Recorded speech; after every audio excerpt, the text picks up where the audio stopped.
Part 3 में हम बात करेंगे गुस्से की उस आग की जो अच्छे इंसान को भी अंधा बना देती है, बदले की उस भूख की जो इंसान को धीरे धीरे उसी राक्षस में बदल देती है जिससे वो नफरत करता है, और सबसे खतरनाक चीज़ मॉरल ब्लाइंडनेस की, वो अवस्था जब इंसान गलत काम करता है लेकिन उसे खुद कभी गलत महसूस नहीं होता। साथ ही हम जानेंगे क्या हर इंसान के लिए रिडेम्पशन संभव है, क्या कोई व्यक्ति अपनी बुराई पर जीत हासिल कर सकता है, या एक बार डार्कनेस के रास्ते पर चलने के बाद वापसी का कोई रास्ता नहीं बचता। साइकोलॉजी ऑफ एविल का सबसे चौंकाने वाला और ताकतवर हिस्सा अभी बाकी है। तो चलिए पार्ट 3 की ओर बढ़ते हैं। अगर आपने अभी तक चैनल को सब्सक्राइब नहीं किया तो चैनल को सब्सक्राइब जरूर कर लें और वीडियो को अपने फ्रेंड्स के पास शेयर जरूर कर दें। कभी आपने सोचा है कि दुनिया के सबसे खतरनाक लोगों में एक चीज़ कॉमन क्या होती है? वो गुस्सा नहीं होते, वो चिल्लाते नहीं, वो हर वक्त हिंसा भी नहीं करते, बल्कि उन्हें पूरा यकीन होता है कि वो सही हैं। और शायद यही एविल का सबसे खतरनाक रूप होता है, क्योंकि जब इंसान को अपनी बुराई दिखनी बंद हो जाती है तब वो कुछ भी कर सकता है। झूठ, धोखा, विश्वासघात, यहाँ तक कि किसी भी इंसान की जिंदगी बर्बाद कर सकता है और फिर भी रात को चैन की नींद सो जाता है। लेकिन सवाल ये है, एक अच्छा इंसान जो कभी किसी का बुरा नहीं चाहता था, वो इस अंधेरे तक पहुंच कैसे जाता है? क्या उसकी शुरुआत किसी बड़े अपराध से होती है? नहीं। साइकोलॉजी कहती है हर राक्षस की शुरुआत एक छोटे से दर्द से होती है, एक चोट, एक अपमान, एक अस्वीकार, और फिर एक ऐसा गुस्सा जो धीरे धीरे इंसान की पूरी सोच को बदल देता है। चैप्टर 8, गुस्सा वह आग जो पहले आपको जलाती है। इमेजिन करो, किसी ने आपका भरोसा तोड़ा, जिस इंसान के लिए आपने सब कुछ किया उसी ने आपको धोखा दे दिया। उस पल आपके अंदर क्या पैदा होगा? दुख, निराशा और फिर गुस्सा। अब यहाँ एक छुपा हुआ साइकोलॉजिकल ट्रैप शुरू होता है। शुरुआत में गुस्सा हमें ताकतवर महसूस कराता है, लगता है जैसे अब हम कमज़ोर नहीं रहे, अब कोई हमें चोट नहीं पहुंचा सकता। लेकिन असलियत क्या है? गुस्सा ताकत नहीं होता, गुस्सा नियंत्रण छीन लेता है। और यहीं पर ज़्यादातर लोग गलती कर देते हैं, क्योंकि उन्हें लगता है कि वो गुस्से को कंट्रोल कर रहे हैं, जबकि सच में गुस्सा उन्हें कंट्रोल कर रहा होता है। एक पल का गुस्सा कई बार पूरी ज़िंदगी बदल देता है। एक गलत शब्द, एक गलत फैसला, एक गलत कदम, और फिर वापस लौटना असंभव हो जाता है।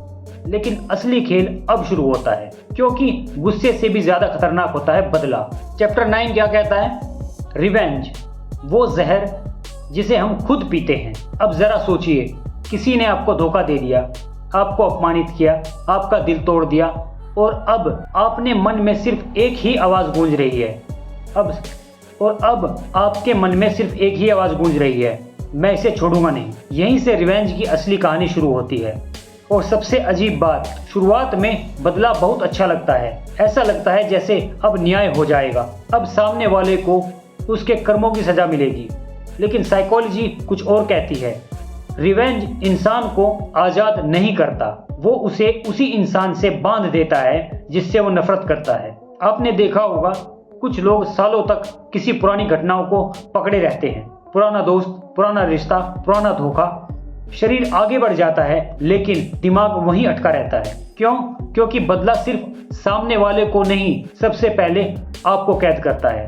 और यहाँ एक असंभव लगने वाली सच्चाई है, कई बार लोग बदला लेने के बाद भी खुश नहीं होते, क्योंकि उन्हें एहसास होता है जिस शांति की तलाश थी वो कभी बदले में थी ही नहीं। लेकिन इस किताब का सबसे खतरनाक राज अभी बाकी है, क्योंकि एविल का सबसे डरावना रूप गुस्सा या बदला नहीं, बल्कि वो है जब इंसान को अपनी बुराई दिखाई देना बंद हो जाती है। चैप्टर 10 क्या कहता है? मॉरल ब्लाइंडनेस, जब गलत इंसान खुद को सही समझने लगे। सोचिए, अगर कोई चोर खुद को चोर ही ना माने, कोई धोखेबाज खुद को धोखेबाज ही ना माने, अगर कोई अत्याचारी खुद को हीरो समझने लगे तो क्या होगा? यही मॉरल ब्लाइंडनेस है। दुनिया के लगभग हर बड़े अपराध के पीछे एक कॉमन पैटर्न मिलता है किसी ने भी खुद को विलन नहीं माना। हर किसी के पास अपना जस्टिफिकेशन था। मैं मजबूर था, उन्होंने पहले मेरे साथ गलत किया, मैं सिर्फ अपने हक के लिए लड़ रहा था, मेरे पास और कोई रास्ता नहीं था। यहीं पर इंसान का दिमाग सबसे बड़ा खेल खेलता है। वो सच नहीं बदलता, वो कहानी बदल देता है, और जब कहानी बदल जाती है तो अपराध भी सही लगने लगता है। यहीं पर ज़्यादातर लोग गलती कर देते हैं, क्योंकि वो दूसरों की बुराई तो देख लेते हैं लेकिन अपनी नहीं। और यही कारण है कि एविल धीरे धीरे बढ़ता है। एक झूठ, फिर दूसरा झूठ, फिर तीसरा झूठ, और कुछ समय बाद वो इंसान खुद को पहचान भी नहीं पाता। लेकिन अब सबसे ताकतवर सवाल आता है, अगर इंसान इतना नीचे गिर सकता है तो क्या वो वापस ऊपर भी आ सकता है? क्या अंधेरे से वापसी संभव है, या सब खत्म हो जाता है? यहीं से शुरू होता है इस किताब का सबसे भावनात्मक अध्याय, रिडेम्पशन। चैप्टर 11 क्या कहता है? रिडेम्पशन। हर इंसान के अंदर एक आखिरी रोशनी बची होती है। इसके बाद हर इंसान के अंदर एक आखिरी रोशनी बची होती है। अब तक हमने देखा फियर, ईगो, एंगर, रिवेंज और मोरल ब्लाइंडनेस कैसे एक इंसान को धीरे धीरे अंधेरे की तरफ ले जाते हैं। लेकिन अब सवाल यह है, क्या वापसी संभव है? क्या कोई इंसान जो नफरत से भर चुका हो, जो गलत फैसले ले चुका हो, जो दूसरों को दर्द दे चुका हो, क्या वो फिर से बदल सकता है? इस किताब का जवाब है हाँ, लेकिन वो रास्ता आसान नहीं है, क्योंकि रिडेम्पशन की शुरुआत दुनिया को बदलने से नहीं, खुद को देखने से होती है, और यही सबसे मुश्किल काम है। सच बताइए, दूसरों की गलती देखना आसान है ना? लेकिन खुद की गलती, खुद का ईगो, खुद का गुस्सा, खुद की जलन, खुद की नफरत, यहीं पर ज्यादातर लोग रुक जाते हैं, क्योंकि सच का सामना करने के लिए बहुत हिम्मत चाहिए। साइकोलॉजी कहती है हीलिंग तब शुरू होती है जब इंसान एक्सक्यूज देना बंद कर देता है। जब वो पहली बार कहता है हाँ, गलती मेरी भी थी, हाँ, मैं भी बदल गया था, हाँ, मेरे अंदर भी डार्कनेस है। और सुनने में अजीब लगेगा, लेकिन यही स्वीकार करना हीलिंग का पहला कदम है। अब हिडन ट्रूथ की बात करेंगे इसकी हम। अब यहाँ एक छुपा हुआ राज है जिसे ज्यादातर लोग पूरी जिंदगी नहीं समझ पाते। एविल की अपोजिट गुडनेस नहीं है, एविल की अपोजिट है अवेयरनेस। क्योंकि जागरूक इंसान अपने विचारों को देखता है, अपने गुस्से को पहचानता है, अपनी ईगो को पकड़ लेता है, और इसी वजह से वो अंधेरे को अपने ऊपर हावी नहीं होने देता। लेकिन असली खेल अब शुरू होता है, क्योंकि अब हम इस किताब की सबसे ताकतवर सीख तक पहुंच चुके हैं। द फाइनल लेसन क्या है इसका? लेखक कहता है हर इंसान के अंदर दो आवाज रहती है, एक आवाज फियर जो कि डर, और दूसरी आवाज अवेयरनेस की रहती है। फियर कहती है बदला लो, उसे माफ मत करो, दुनिया तुम्हारे खिलाफ है, सिर्फ खुद के बारे में सोचो। लेकिन अवेयरनेस कहती है रुको, जरा सोचो, क्या तुम वही बन रहे हो जिससे तुम नफरत करते हो? और शायद पूरी किताब का सार यही है, हमारी जिंदगी हमारे हालात तय नहीं करते, हमारे चुनाव तय करते हैं। हर दिन, हर पल हम एक चुनाव करते हैं, फियर या अवेयरनेस, हेटर्ड या अंडरस्टैंडिंग, रिवेंज या ग्रोथ, डार्कनेस या लाइट। कल्पना करो, आज से 10 साल बाद आप आईने के सामने खड़े हो और खुद से एक सवाल पूछ रहे हो, क्या मैं उस इंसान में बदल गया जो मैं बनना चाहता था?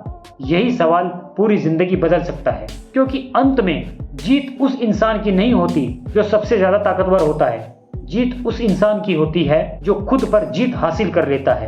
और यही साइकोलॉजी ऑफ एविल की सबसे जिंदगी बदलने वाली सीख है कि हर इंसान के अंदर अंधेरा मौजूद है, लेकिन हर इंसान के अंदर रोशनी भी मौजूद है। और आखिर में फैसला हमेशा आपका होता है कि आप किसे मजबूत बनाते हैं। तो दोस्तों, इस पूरी किताब में हमें सिखाया गया है कि एविल कोई रहस्यमयी शक्ति नहीं है, वो हमारे अंदर पैदा होने वाली एक साइकोलॉजिकल पैटर्न है। फियर से शुरू होता है, ईगो से बढ़ता है, गुस्से से जलता है, रिवेंज से मजबूत होता है, और मोरल ब्लाइंडनेस से खतरा पैदा होता है। लेकिन अवेयरनेस, रेस्पॉन्सिबिलिटी और सेल्फ रिफ्लेक्शन इंसान को वापस रोशनी की तरफ ले जा सकते हैं। सो फ्रेंड्स, जाने से पहले कमेंट में सिर्फ एक शब्द लिखें, अवेक। अगर आप मानते हैं कि असली लड़ाई दुनिया से नहीं, खुद के अंदर चलती है। अगर वीडियो आपको नॉलेजेबल लगी तो लाइक करें, अपने दोस्तों के साथ शेयर जरूर करें, और ऐसी ही ताकतवर, अनोखी और जिंदगी बदल देने वाली किताबों की समरीज के लिए हमारे चैनल को सब्सक्राइब करना बिल्कुल ना भूलें।